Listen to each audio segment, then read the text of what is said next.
pengurus PBI Pusat, ya. Kemudian yang kami hormati juga pengurus PBI Jatim, para pembicara dan para peserta semuanya yang kami hormati.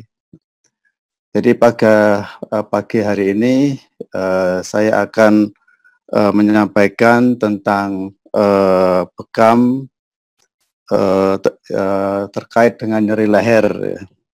Jadi memang tahun 2014-an, 2011 ya. Dulu saya pernah sowan ke Ustadz Hamid ini ya. Jadi saya waktu itu mau sedang S3 ya, untuk meneliti tentang bekam ini ya, saya pergi ke rumah beliau. Ya. Jadi alhamdulillah tahun 2014 saya lulus ya, lulus bekam ini, dan ini menghasilkan suatu disertasi tentang bagaimana mekanisme bekam itu ya, sehingga bisa berkontribusi terhadap hadis Nabi ini, bagaimana pembuktiannya ya. Izin saya share screen. Yap, sudah saya siapkan. Maaf, sudah saya buka. Monggo silakan. Iya, saya share screen ya.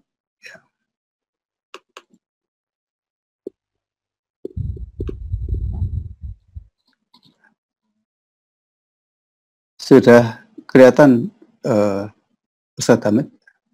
Ya Pak, sudah kelihatan. Ya. Baik, jadi yang akan kita bicarakan pada pagi hari ini yaitu terapi bekam pada nyeri leher ya. Jadi nanti ada dua pembahasan, yaitu tentang nyeri leher itu sendiri dan tentang terapi bekam ya. Bagaimana bekam itu nanti bisa menurunkan nyeri.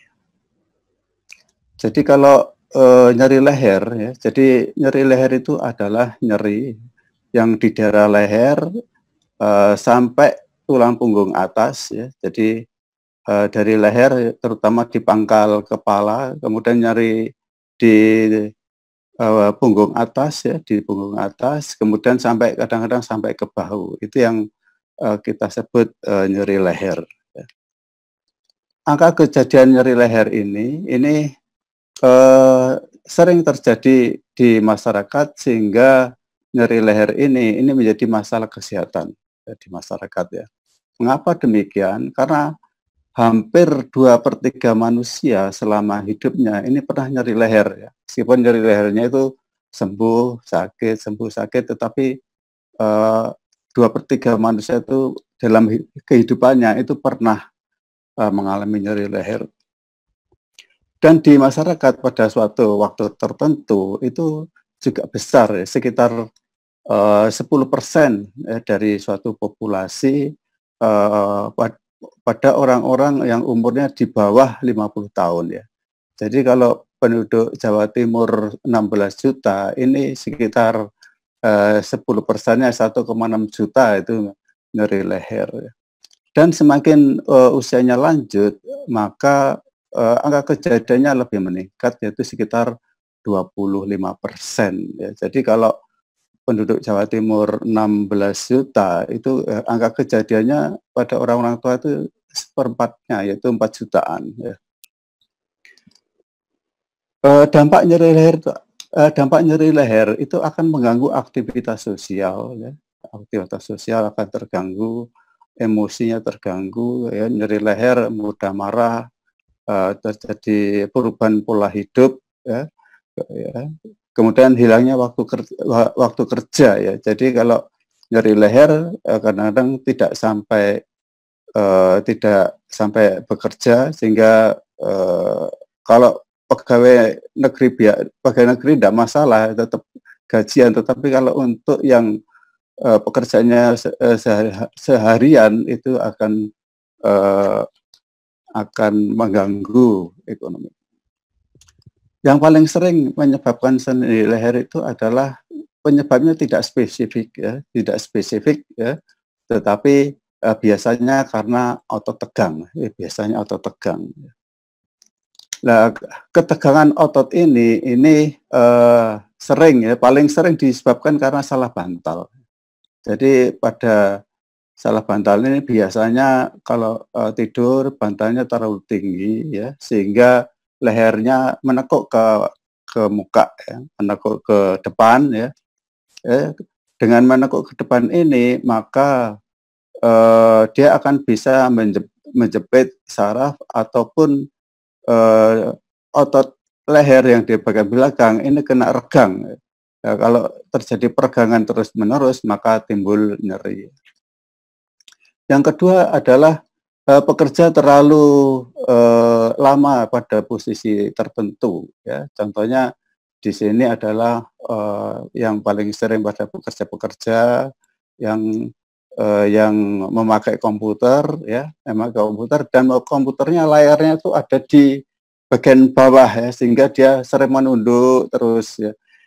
Karena menunduk terus juga otot-otot leher itu bisa teregang ya, kalau teregang maka timbul nyeri.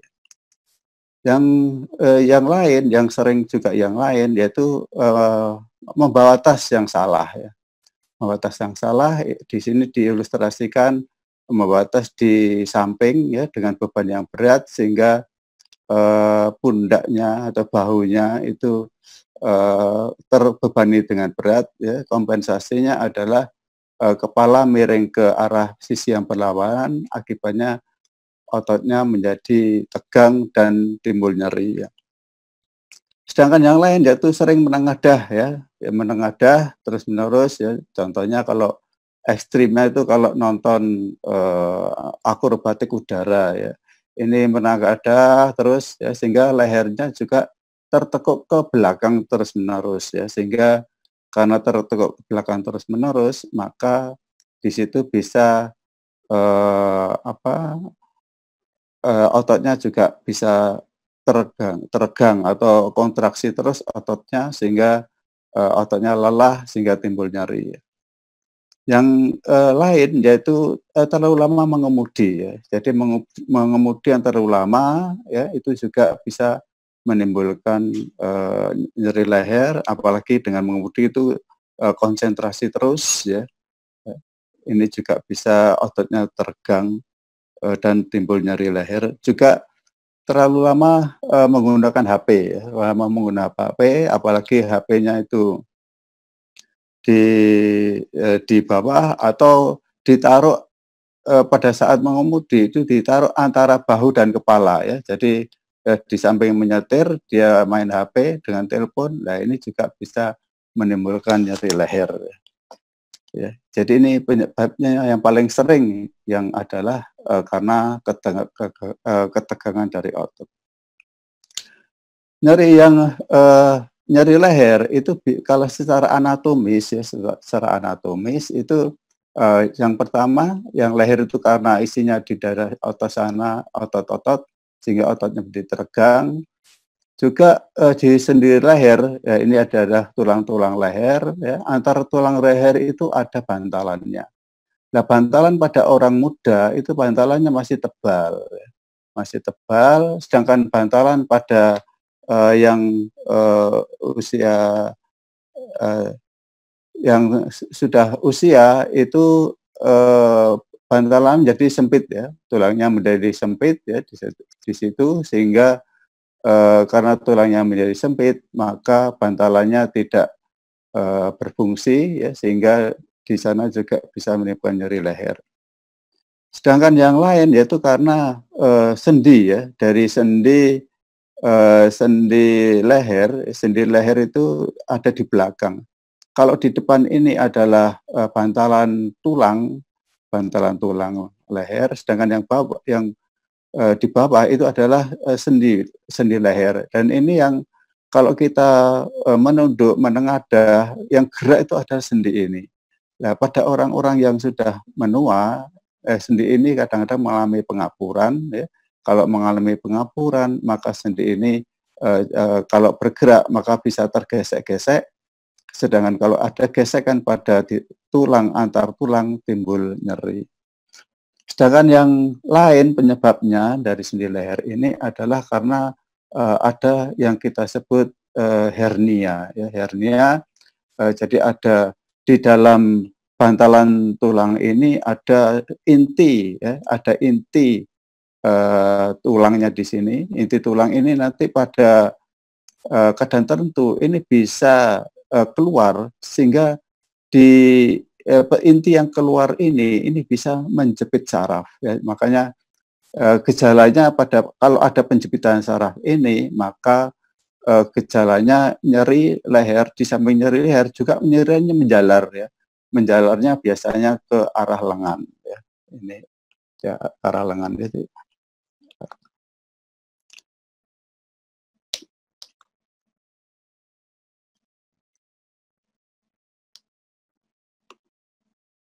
Sedangkan terapi sampai saat ini terapi terapi untuk nyeri leher ini bisa dilakukan dengan obat-obatan, terapi dengan herbal, kemudian terapi dengan akupunktur, kemudian terapi panas, kemudian terapi latihan atau diinjeksi tulang di sendi leher itu diinjeksi dengan bahan kortikosteroid untuk mengurangi inflamasinya, ataupun kalau ada penjepitan itu dengan pembedahan. Ini selama ini terapi untuk nyeri leher itu macam-macamnya seperti begini sampai saat ini. Terapi yang banyak digunakan apa sih sampai sekarang? Ternyata terapi yang paling banyak digunakan itu adalah dengan obat-obatan. Tadi sudah disampaikan Dr. Zaidul bahwa terapi obat-obatan yang paling banyak itu adalah golongan non-steroid antiinflamasi atau NSAID ya, seperti meloxicam, antalgin, parastamol, neuralgin itu adalah obat-obat nyeri ya, atau Paramex itu juga nyeri ya, untuk nyeri ya. Namun obat-obat tadi itu mempunyai efek samping. Ya, obat-obat tadi dan ini banyak digunakan obat-obatnya tapi mempunyai efek samping. Efek sampingnya apa? Efek samping obat-obat tadi ini adalah nyeri perut ya. Nah, nyeri perut ini disebabkan bisa karena dia obat-obat tadi itu bisa menimbulkan sakit MAH. Ya. Kemudian obat-obat tadi juga bisa menimbulkan perdarahan lambung. Obat-obat tadi juga bisa menimbulkan hipertensi atau darah tinggi. Obat-obatan tadi juga bisa menimbulkan kerusakan ginjal, ya, sehingga harus ada terapi-terapi lain yang kita cari bagaimana nyeri ini bisa berkurang tanpa mengurangi tanpa adanya komplikasi efek samping dari obat ini. Nah ini kemudian kita mengenal hadis Nabi ya bahwa terapi bekam itu bisa untuk menyembuhkan suatu penyakit ya, makanya kita melihat itu ya, dan sebetulnya terapi bekam ini sudah dikenal manusia itu sejak 3000 tahun yang lalu ya, terutama untuk mengurangi nyeri, sakit kepala dan sebagainya ya.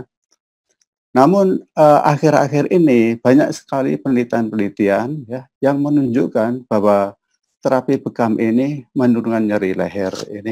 Ini saya ambil dan kita seperti yang disampaikan Dr. Hani tadi ya. Jadi kita melihat sejarah bekam sebetulnya sejarah bekam itu sudah lama sekali ya, yaitu sekitar 1550 sebelum Masehi itu sudah ada ya, di Mesir kuno. Bapak kedokteran yaitu Hippocrates, yaitu yang hidup 400 sebelum Masehi, ini juga menggunakan bekam. Ya. Dan pada masa Cina kuno yaitu 206 ya, sekitar 206 sebelum Masehi, yaitu pada saat dinasti Han, itu juga menggunakan bekam. Ya. Sedangkan pada zaman modern ini pada Olimpiade ini kita melihat bahwa atlet-atlet banyak atlet yang menggunakan bekam ini. Ini artinya apa? Dari masa ke masa sampai modern ini bekam masih digunakan manusia. Misalkan bekam itu tidak efektif, maka sejak lama itu sudah tidak digunakan. Tetapi ternyata masih digunakan, ya tentunya ada khasiatnya. Ya, khasiatnya apa saja sih? Ya, ini bidang penelitian ini yang bisa menjawab bagaimana bekam itu bisa menurunkan nyeri ini. Ya. Jadi jenis bekam ya tadi sudah disampaikan ada 2 macam, yaitu bekam kering dan bekam basah. Ya. Nah, ini adalah penelitian-penelitian yang akhir-akhir ini dikembangkan oleh peneliti-peneliti ya. Tahun 2012 misalkan ini sampelnya itu 45 pasien nyeri leher ya. Intervensinya itu dengan tekanan negatif ya atau di cup itu dengan pemberian panas pada cup ya. Jadi untuk cupnya itu dengan panas ya. Titiknya ini di area nyeri ya, diameternya yang agak besar itu ya 50 mm, jumlah kopnya 2 sampai 6, lamanya 10 sampai 15 menit. Hasilnya ini terapi bekam kering ya, ini karena ini hanya kop panas saja, ini ada kering ya, tidak ada tusukan. Ini efektif menurunkan nyeri leher dan meningkatkan kualitas hidup ya. Penelitian yang lain itu dengan tahun 2016 ya, dengan 60 pasien nyeri leher, tekanan negatif ya didapatkan dari panas ya, tapi menggunakan titik akupunktur ya. Tapi kalau yang tadi titik nyerinya ini adalah titik akupunktur ya. Ya, lamanya 10 menit ya. Ini ternyata terapi bekam kering ini juga bisa efektif menurunkan nyeri leher. Penelitian yang lain yaitu pada 61 pasien nyeri leher ya. Ini tekanan negatif itu didapatkan dari pompa ya, ya. Titiknya adalah daerah punggung atas ya. Lamanya 3 menit ya, kemudian ditusuk ya. Jadi pertama di kop 3 menit, kemudian ditusuk, kemudian di kop lagi ya.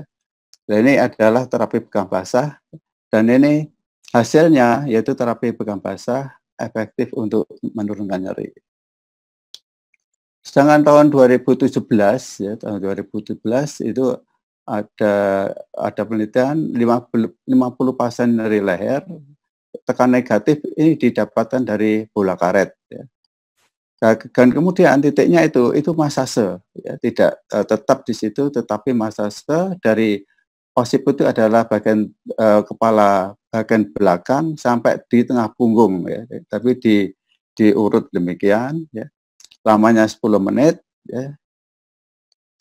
Disimpulkan hasilnya adalah terapi bekam kering efektif menurunkan nyeri dan meningkatkan kualitas hidup pada penderita nyeri leher. Jadi kalau kita bisa simpulkan dari jurnal-jurnal tadi ya, jadi titik bekam apapun ya, titiknya di mana, metodenya bagaimana, ini nyerinya berkurang. Ini kalau kita bisa menyimpulkan dari penelitian-penelitian tadi ya. Nah, bagaimana mekanisme bekam itu bisa menurunkan nyeri?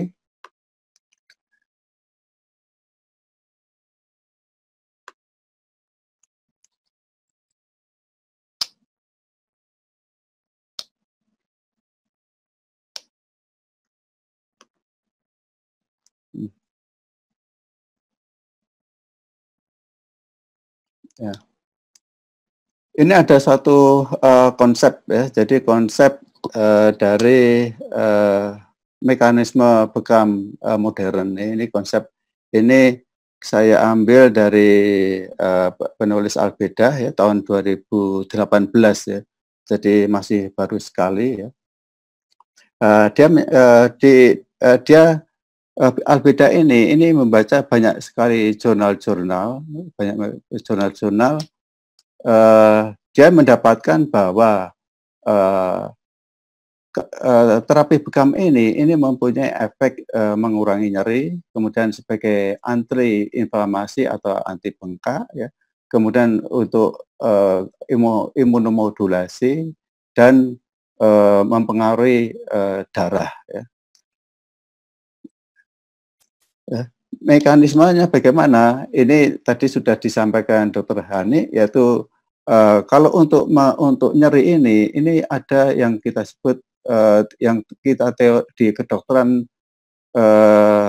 sudah kita kenal, yaitu tentang pain gate theory ya, teori pintu gerbang ya. Yang kedua yaitu teori diffuse noxious inhibitory. Ini adalah nyeri harus dilawan dengan nyeri. Itu artinya demikian. Jadi kalau ada nyeri harus dilawan dengan nyeri ya. Dan yang ketiga itu adalah teori reflex zone ya. Jadi ada area tertentu di kulit itu representasi dari organ yang lain ya. Itu teorinya demikian ya. Ya, ini karena hari ini kita bicara tentang nyeri, kita fokus pada untuk nyeri saja dulu ya. Jadi inilah teori pintu gerbang tadi ya. Jadi teorinya adalah bila pintu terbuka maka nyeri ini dirasakan. Bila pintu tertutup maka nyeri tidak dirasakan ya. Ini seperti demikian ya. Jadi pintunya adalah di P ini. P ini adalah pintu ya. Ini adalah saraf kecil, ini adalah saraf besar ya. Yang akan masuk ke pintu P itu akan menyambung ke otak karena di otak ini adalah pusat untuk merasakan nyeri. Contohnya nyeri di sini. Nyeri karena misalkan kena paku di sini ya. Nyeri di sini, nyeri itu dihantarkan oleh saraf kecil ya. Oleh saraf kecil ya. Jadi kalau nyeri ini dia antara saraf kecil lari ke sana dan pintunya terbuka ya. Jadi kalau nyeri pintu terbuka maka pintu yang terbuka ini langsung lari ke otak sehingga penderita tersebut bisa merasakan nyeri ya. Ada saraf yang lebih besar ya. Saraf yang lebih besar itu tugasnya itu adalah menghambat ya, pintu ini ya untuk tertutup supaya rangsangan di sini tidak ke atas ya. Nah, bekam ini merangsang saraf besar ini sehingga kalau di bekam ini maka pintunya tertutup sehingga nyeri yang asalnya dari saraf kecil ke otak itu tidak bisa. Ini adalah teorinya demikian ya. Yang kedua adalah teori diffuse tadi ya. Nyeri dilawan dengan nyeri ya. Nah, ini adalah teori nyeri ya. Jadi ada sinyal nyeri yang akan memasuk ke otak ya. Ya, ini tidak ada gangguan ya. Lah atau kalau ada counter iritan atau nyeri yang menghambat nyeri ya di sini ya counter iritan itu contohnya mentol atau capsaicin ya atau koyok ya, istilah koyok di kita atau kalau di pasaran itu Salonpas itu ada capsaicin ada mentolnya dia itu adalah counter iritan dari kulit ya sehingga nyeri yang muncul di sini ini tidak bisa disalurkan ke otak ya sehingga dia dihambat di sini ya dihambat di daerah di sini ya. Sedangkan yang ketiga ya teorinya reflex zone ini ya mekanisme yaitu jadi teorinya adalah terdapat hubungan antara satu organ dengan organ lain sehingga gangguan satu organ memberi manifestasi ke organ yang lain ya. Jadi contohnya kalau di sini adalah paru-paru ya di daerah ya di biru ini daerah paru-paru ya. Ini daerah paru-paru ya. Misalkan kalau paru-parunya terjadi gangguan maka manifestasinya di daerah yang biru tadi ya. Jadi gangguan organ akan manifestasinya organ lain. Itu teorinya seperti begitu. Nah, ini adalah disertasi saya, yaitu judulnya adalah mekanisme penurunan nyeri inflamasi, terapi bekam kering dan terapi bekam basah. Jadi setelah jadi pada disertasi ini ya, ini ternyata bekam ini ya, ini jadi konsepnya adalah konsep biomolekuler ya. Jadi kalau tadi itu konsepnya adalah konsep pintu gerbang, kemudian nyeri dilawan nyeri, kemudian yang satunya adalah refleks ya. Tapi konsep yang saya kembangkan ini adalah konsep biomolekuler ya. Biomolekuler yaitu ada apa yang dimaksud dengan biomolekuler itu adalah molekul-molekul yang ada di dalam tubuh ya. Jadi karena sel itu adalah organ yang paling kecil yang membentuk suatu organ tubuh, maka eh, eh, eh, maka bekam ini saya lihat dari sel yang akan dilihat tentang molekul-molekulnya ya. Jadi seperti di sini ini adalah molekul yang namanya alfa 2 beta 1 integrin ya. Jadi apa sih alfa 2 beta 1 integrin? Ini adalah reseptor ya, reseptor karena ada regangan. Jadi kalau kulit kita regang ya, contohnya seperti kita bekam ini, ada peregangan, ada regangan dari kulit, maka protein di sini ini termanifestasi ya, terekspresi ya. Ya ini pada penelitian saya ini memang meningkat ya pada bekam itu. Kemudian molekul di sini ini akan memicu heat shock protein 70. Ini adalah juga molekul ya, molekul supaya sel itu tidak mati ya. Jadi ini adalah penyimbang ya. Heat shock protein 10 ini juga pada bekam muncul ya, muncul. Kemudian pada bekam juga muncul toll-like reseptor ya. Ini adalah untuk imunitas ya, untuk peradangan. Ini ada peradangan ya, jadi reseptor peradangan. Nah, kemudian muncul juga NF-kappa B ya, nukleus faktor kappa beta. Ini adalah molekul untuk imunitas ya. Nah, molekul imunitas ini ternyata juga mempengaruhi atau bisa memicu keluarnya endorfin tubuh ya. Endorfin tubuh ini di dalam tubuh maka dia akan diikat oleh reseptor opioid mu. Ikatan antara endorfin dan reseptor ini menghambat nyeri. Ya, ini adalah konsep biomolekuler yang kami dapatkan dalam untuk membuktikan mekanisme bekam ini. Jadi kalau boleh saya paparkan bahwa perjalanan nyeri ya. Jadi perjalanan nyeri kalau ada tertusuk dari kulit ya. Bagaimana kita bisa mengetahui nyeri itu ada jalannya ya. Jadi itu kulit yang tertusuk ya tadi ini akan merusak kulit ya, sehingga kerusakan kulit ini akan ditangkap oleh molekul-molekul, sehingga molekul ini akan menjalar ke atas ya melalui saraf kita.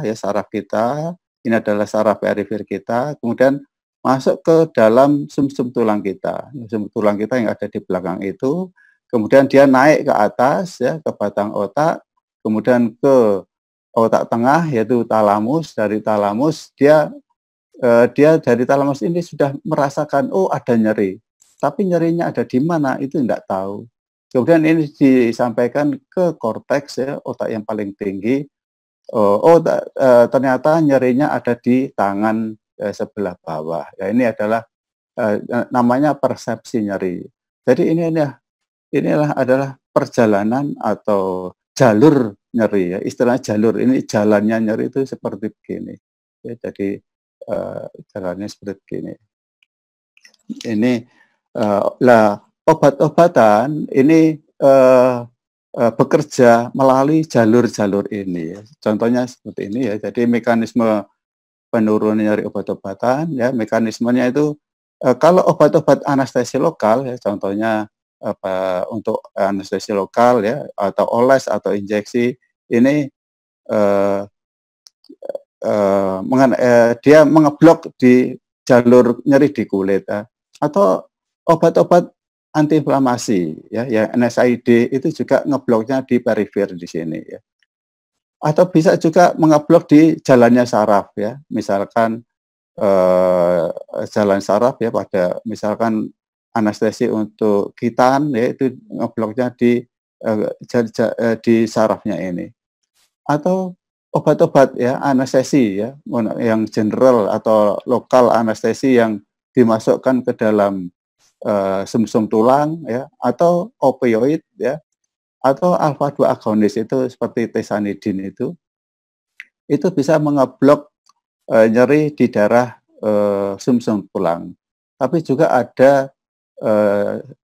obat-obatan ya, ini yang bisa mengeblok di tingkat susunan saraf pusat atau di otak ya.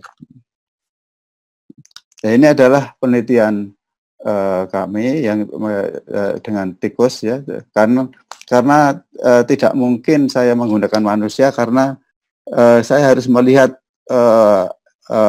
di kulit ya, di kulit harus saya lihat, harus kita lihat di bawah mikroskop, juga di dalam sumsum tulang harus lihat di dalam mikroskop, sehingga saya menggunakan tikus ini ya, ini tikus ini ya, dan tikus ini memang struktur kulitnya itu hampir sama dengan manusia. Ini ada jurnalnya ya.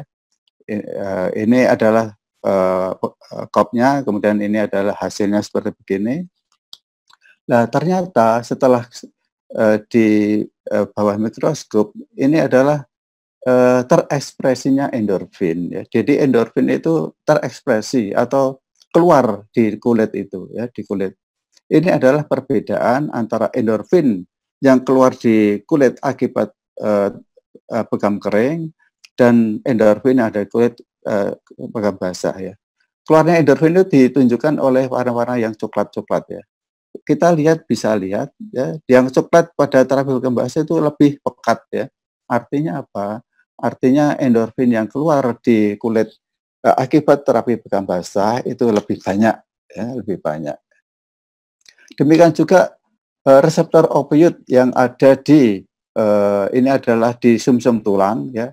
Ini yang coklat-coklat itu pada terapi bekam kering ini lebih sedikit daripada yang terapi bekam basah. Ya. Dan ini bisa kelihatan, bisa terbukti ya secara mikroskop ya, ada faktanya bahwa terapi bekam basah ini lebih meningkatkan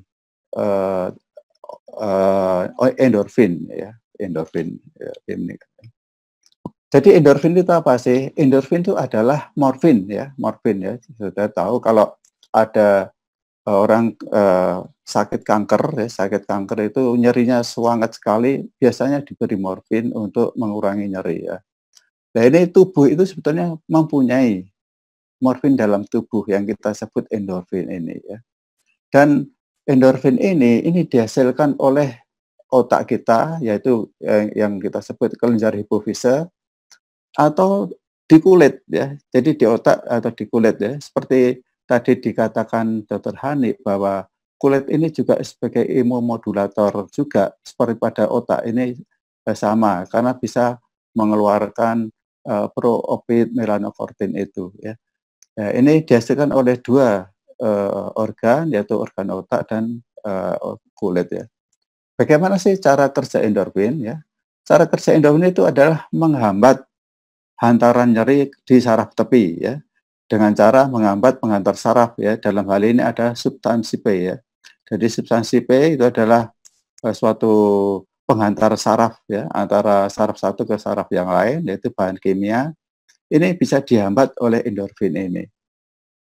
Sedangkan pada susunan saraf pusat ya, pada tadi sumsum tulang tadi ataupun otak itu menghambat GABA ya, yaitu GABA itu juga penghantar saraf ya, tapi di susunan saraf pusat ya.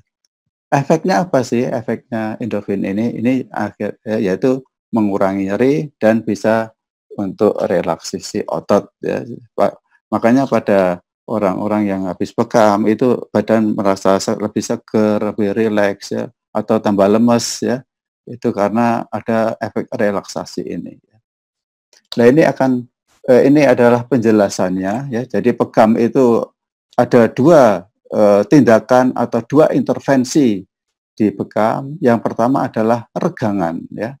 Regangan ini akan merangsang otak ya. Dalam ini ada hipofisis tadi ya.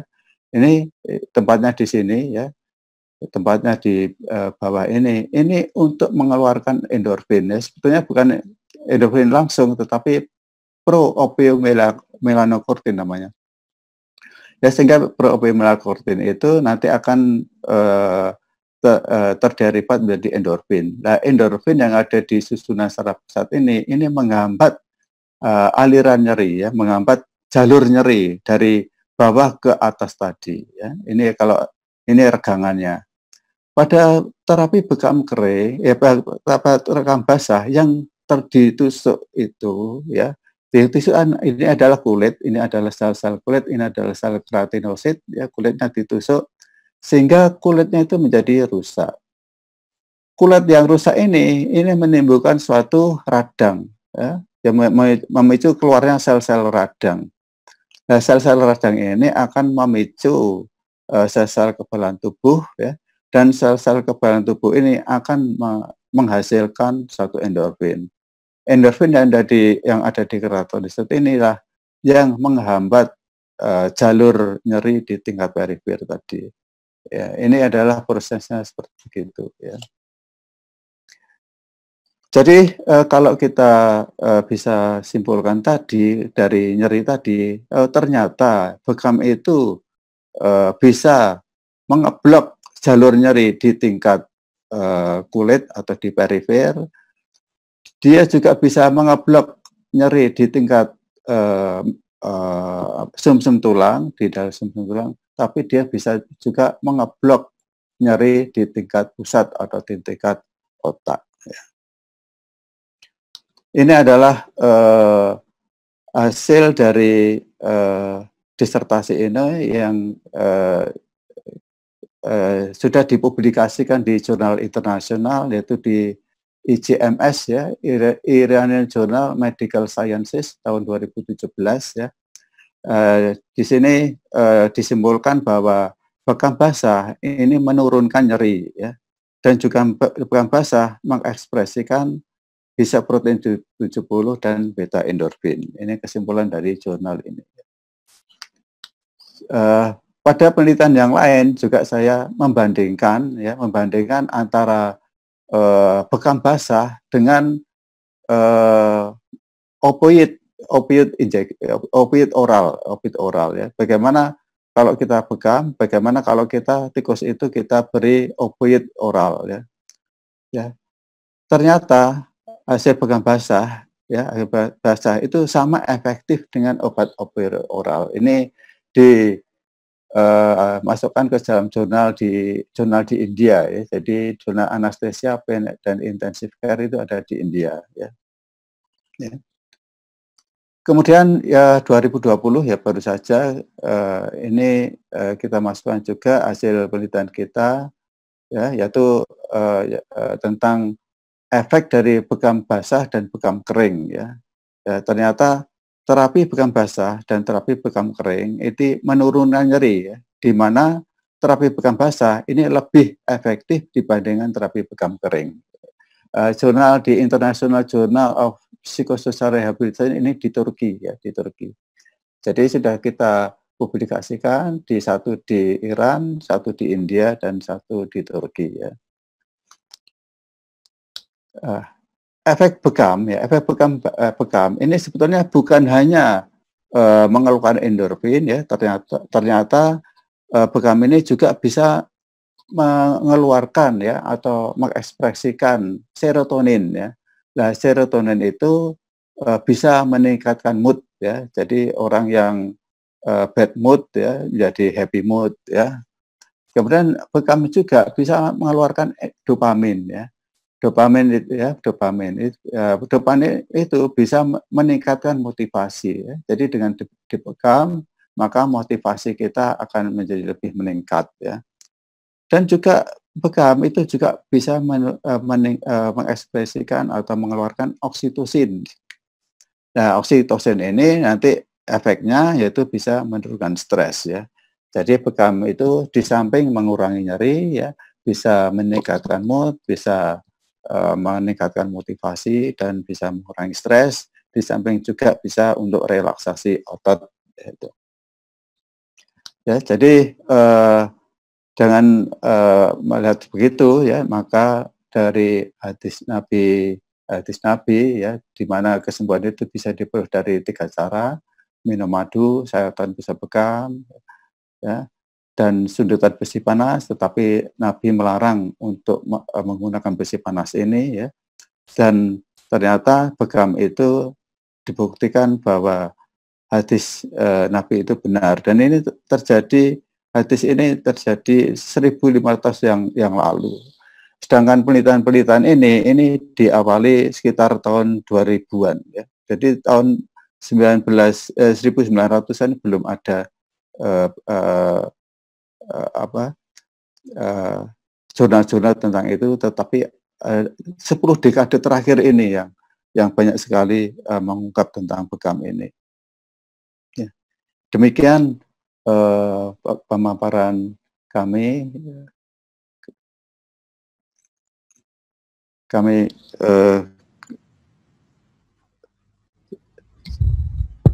kembalikan ke Pak Ustadz Hamid.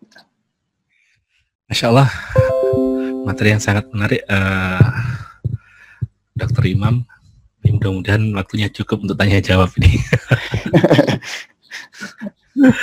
Nah, saya ada beberapa pertanyaan yang sudah masuk melalui fitur chat.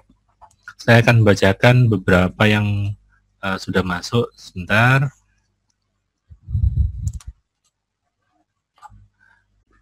Yang pertama,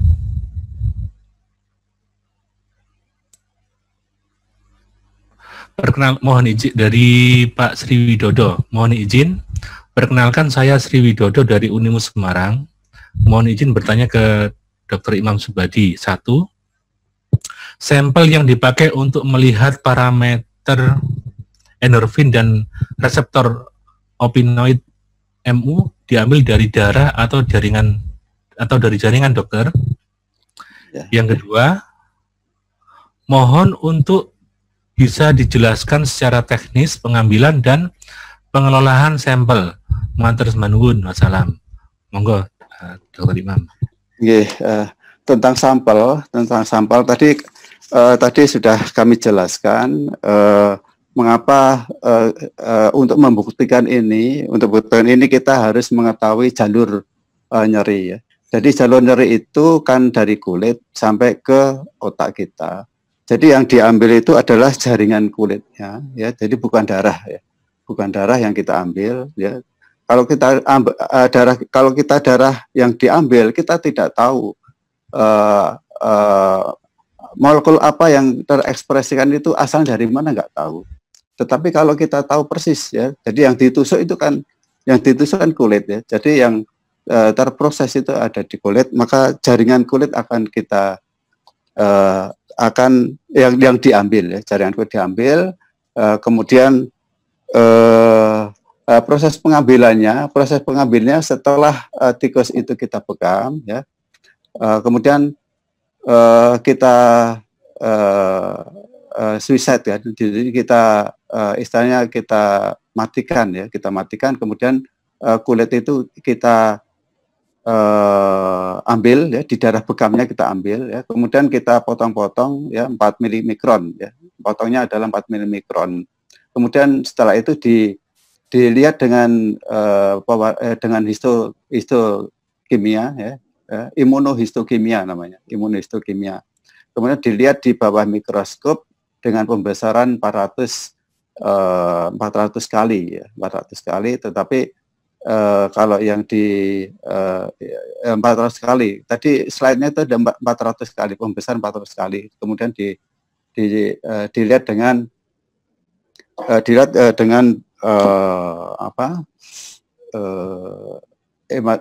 dengan bukan hematoksil tetapi dengan imunohistokimia ya. Jadi dengan endorfin tadi ya. Jadi sedangkan yang sumsum tulang ya, kita ambil sumsum tulang dari tikus itu ya. Kemudian jadi pengambilannya di daerah sekitar L5 ya, L5 di daerah tikus ya. Tikus kita sepanjang tulang belakangnya itu kita ambil. Kemudian kemudian dari itu kan kita bisa melihat sumsum tulangnya. Sumsum tulang itulah kita ambil ya. Ada tekniknya tertentu ya. Bagaimana mengambil sumsum tulang itu memang agak sulit ya. Waktu pertama saya coba itu sulit sekali ya.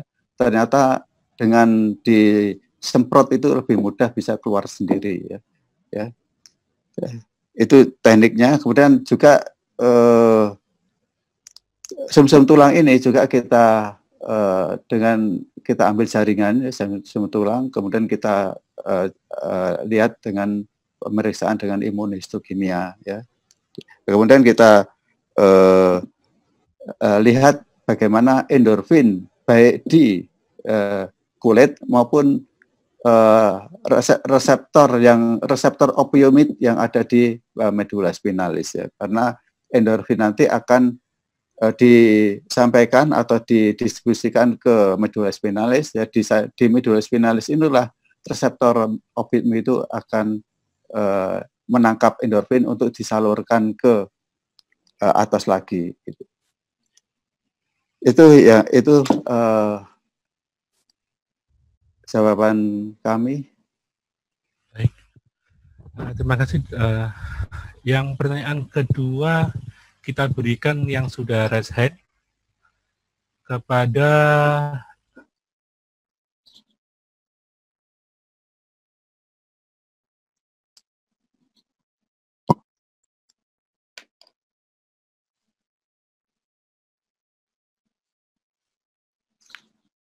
Terima kasih. Assalamualaikum warahmatullahi wabarakatuh. Waalaikumsalam. Maaf dokter, mungkin karena basic saya bukan dari medis, saya sedikit tadi ya tertangkap lah materinya. Cuman yang saya ingin tanyakan adalah ketika nyeri otot itu di bagian leher atau di bagian manapun itu, apakah di titik sunnah saja atau pas di otot yang tegang itu dibolehkan untuk dibekam? Kemudian yang kedua adalah saya sering membekam. Alhamdulillah sih itu tidak nyeri ya. Maksudnya setelah mereka dibekam, sebagian besarnya itu tidak merasakan nyeri kembali ketika sudah dibekam. Tapi mungkin ada sebagian teman, 1 atau 2 itu yang mengeluhkan malah tambah sakit. Tapi saya merasa bekam di saat pengekopan itu tidak terlalu kencang, jadi saya belum terlalu tahu itu kenapa dan bagaimana. Mungkin bisa sedikit dijelaskan dokter. Terima kasih. Baik, Ibu ya. Jadi tentang titik-titik bekam ya, titik-titik bekam nanti dengan kayak Pak Kastur ya.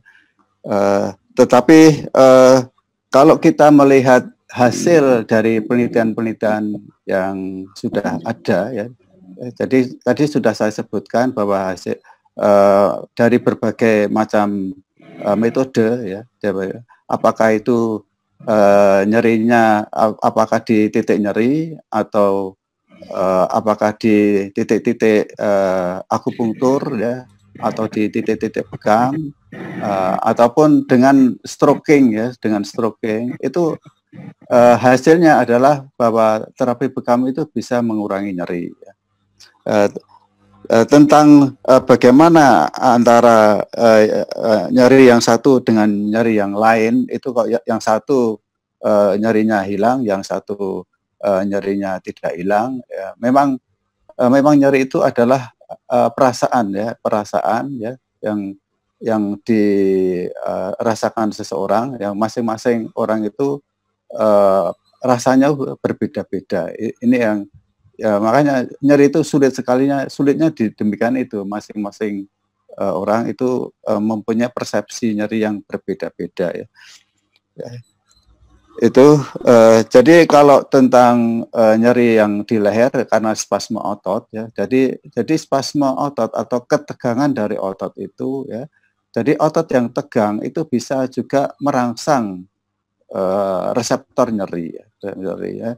Jadi dengan bekam itu harapannya ya, karena bekam ini menimbulkan suatu endorfin atau morfin tubuh yang keluar ya, sehingga jalur nyerinya itu dihambat ya, juga dia ototnya menjadi rileks. Harapannya adalah nyeri berkurang dan ototnya menjadi rileks. Itu mungkin pembicara lain bisa menerangkan bagaimana yang satu bisa sembuh, yang satu nyerinya tambah hebat. Demikian. Baik, Dr. Masya Allah. Sebenarnya kami sangat ingin masih terus berlama-lama dengan Dr. Imam ini. Namun Masya Allah.